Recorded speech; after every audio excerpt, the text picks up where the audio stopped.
Hello everyone. क्या आप लोगों के पास भी कोई ऐसा प्लांट है जिसे ग्रो करने में आपको काफ़ी डिफ़िकल्टी आई हो? वैसे मेरे पास है और ये सामने ही नज़र आ रहा है। इनको कहते हैं फिलोडेंड्रॉन ज़नाडू और ये एक ट्रॉपिकल प्लांट है जो कि साउथ अमेरिका का नेटिव है। मुझे एक्चुअली में इन्हें ग्रो करने में थोड़ी सी डिफ़िकल्टी आई थी स्टार्टिंग में, जो आज मैं आपसे डिस्कस करूँगी। लेकिन उससे पहले हम इस पौधे की कुछ बेसिक सी केयर के बारे में डिस्कशन कर लेते हैं। देखते हैं इनकी कैसे देख रेख की जा सकती है, क्योंकि इस पौधे को ग्रो करना एक्चुअली में उतना ज़्यादा मुश्किल भी नहीं है। ज़नाडू वैसे काफ़ी ज़्यादा सुंदर पौधा है और काफ़ी प्राइजी भी मिलता है, लेकिन अभी लग नहीं रहा होगा, इसलिए मैं इसको थोड़ा साफ़ सुथरा करके आपके सामने लेके आऊँगी ताकि सुंदर सुंदर दिखे और आपको समझ आए इसकी ब्यूटी। और उसी के साथ साथ हम इनकी केयर भी देख लेते हैं। तो देखिए, सबसे पहले मैं बात करना चाहूँगी लाइट की, क्योंकि ये सबसे ज़्यादा ज़रूरी चीज़ होता है किसी भी पौधे के लिए, क्योंकि लाइट से ही तो अपना भोजन बनाते हैं ये। तो जो फिलोडेंड्रॉन ज़नाडू है, इनको पसंद है ब्राइट इनडायरेक्ट लाइट, यानी कि लाइट जो मिले इन्हें वो या तो छन के मिले या फिर आप इन्हें ऐसी एरिया में रखें जिसमें डायरेक्ट धूप ना पड़े। मतलब रोशनी काफ़ी ज़्यादा मिले लेकिन धूप इनके ऊपर डायरेक्टली ना पड़े। और डायरेक्ट धूप भी अगर आप देना चाहते हैं तो सिर्फ वो कुछ घंटे की हो, ज़्यादा ना हो। और आपका जो प्लांट है उसको धूप ज़्यादा लग रही है या कम लग रही है, उसका असर आपको खुद ही नज़र आने लगेगा, क्योंकि इसके पत्ते जो हैं वो सूखने लगते हैं, येलो हो जाते हैं। तो आप इससे आइडिया लगा लेंगे अगर आपके पौधे को कुछ इश्यूज़ आ रहे होंगे तो। इस पौधे को डायरेक्ट धूप में नहीं रखना है, नहीं तो पौधा काफ़ी ज़्यादा डैमेज होगा। ओके, एंड अब बात करते हैं देखिए मिट्टी की। तो इनके मिट्टी जो है उसमें काफ़ी ज़्यादा न्यूट्रिएंट्स रहें तो अच्छी बात है। इसके अलावा मिट्टी जो है वो काफ़ी पोरस होनी चाहिए, पानी भी उसके अंदर ना रुके और पौधे की जड़ को हवा भी काफ़ी अच्छे से लगे। तो मिट्टी कुछ उसी तरीके की आपको तैयार करनी होगी। इसके अलावा हम पानी की बात कर लेते हैं। तो देखिए, जब इस पौधे को आप पानी देना चाह रहे हैं तो आप मेक श्योर करिए कि जो मिट्टी है वो बिल्कुल सूख चुकी है। जब मिट्टी पूरी सूख चुकी हो उसके बाद पानी दीजिए, और वो भी बहुत अच्छे से पानी दीजिए। इतना कि आपने पानी डाला और सारा पानी झर के फिर निकल के भी आ जाए ड्रेनेज हॉल से। और ये भी ध्यान देना है वो, यस, अगर आपका पौधा है उसको आपने गमले में लगाया है तो मेक श्योर कि आपके पौधे के जो गमले हैं उसके अंदर ड्रेनेज होल हो, नीचे होल बना हो जिससे कि पानी बह के चला जाए और बिल्कुल भी गमले में ना रुके। वो किसी भी प्लांट के लिए ये बहुत ही कॉमन सा रूल है, लेकिन मेक श्योर करना चाहिए कि फिलोडेंड्रॉन्स के केस में आप इस बात को बिल्कुल फॉलो करें, या किसी भी ट्रॉपिकल प्लांट के केस में ड्रेनेज होल बहुत ज़्यादा नेसेसरी है किसी भी पौधे के लिए, किसी भी तरह के पौधे के लिए, अगर आपने उसे गमले में लगाया है तो।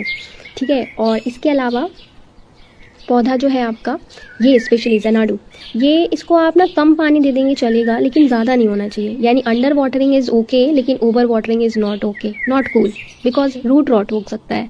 पौधे की जड़ सूख जाएगी सॉरी पौधे की जड़ जो है वो सड़ जाएगी और फिर पौधा भी नहीं बचेगा, जो कि बिल्कुल नहीं होना चाहिए। ये पौधे वैसे भी प्राइजी आते हैं और ग्रो करने में भी टाइम लगाते हैं, तो इनसे अटैचमेंट भी काफ़ी ज़्यादा हो जाती है। I can tell with my experience. अब बात करते हैं इनके टेम्परेचर की और ह्यूमिडिटी की।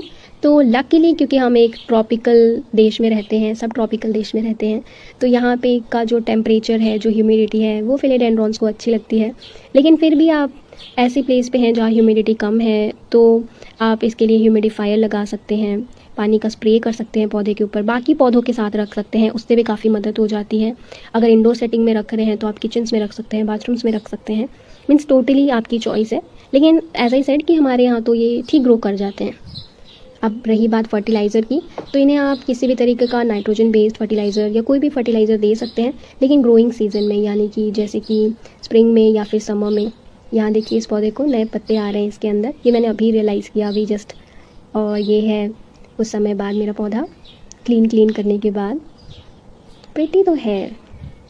और ये मेरा एक और कंटेनर ज़नाडू का ही, इनमें देखिए कि काफ़ी बुशी है ना, सी। खैर, मैं फिर डिस्ट्रैक्ट हो गई अपनी पौधे की ब्यूटी निहारने में। तो अब मैं बात करती हूँ प्रूनिंग की। तो देखिए, इन्हें छांटाई की कोई ज़रूरत नहीं होती है, ये अच्छा खासा ग्रो करते हैं ऐसे ही। और लेकिन अगर पत्ता जो है सूख जा रहा है, ड्राई है, तो ऑब्वियसली आप उसको निकालेंगे ही, लेकिन ये घना घना ही अच्छा लगता है, जैसे कि यहाँ पे।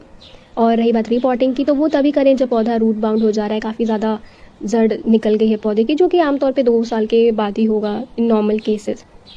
अब बात करते हैं गमले की। तो देखिए, अगर आप किसी भी तरीके का गमला इस्तेमाल कर सकते हैं, प्लास्टिक का जैसे मैंने अभी यहाँ किया है, इसके अलावा मिट्टी का भी जैसे मैंने दूसरे वाले में किया था, सब अच्छे से काम करेंगे। बस आपको ध्यान देना है कि गमले में ड्रेनेज होल हो, बाकी यू आर गुड टू गो।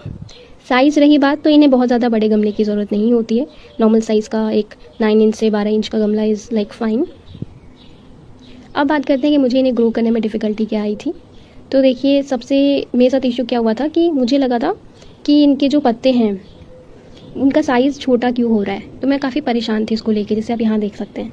तो उस समय मुझे लग रहा था कि मैं न्यूट्रिशन की कमी की वजह से ऐसा हो रहा है या गमला छोटा है इस वजह से हो रहा है। तो मैंने सब ट्राई किया, अपने गमले में काफ़ी ज़्यादा न्यूट्रिशन वाला फर्टिलाइज़र भी मिलाया ऑर्गेनिक। इसके अलावा मैंने दूसरे गमले में भी लगा के देखा था, बड़े गमले में भी, लेकिन ऐसा कुछ इश्यू नहीं है। एक्चुअली इनको ग्रो करने में टाइम लगता है, पर कोई बात नहीं, कहते हैं अंत भला तो सब भला। अब मेरे पास बड़े पत्ते कैसे आएंगे मुझे पता चल गया है, विच इज़ वेरी नाइस। और इनके प्रोपगेशन की भी बात कर लेती हूँ मैं लास्टली। तो देखिए यहाँ से स्टेम कट करके लगा लेना चाहिए, या तो आप पानी में ग्रो करिए या फिर मिट्टी में। बस ध्यान देना है कि 4-5 नॉट्स हों उसके अंदर। और यहाँ मैंने एक्चुअली गोबर का खाद इस्तेमाल किया है, विच इज़ नाइस। एनीवेज चलिए मिलते हैं फिर।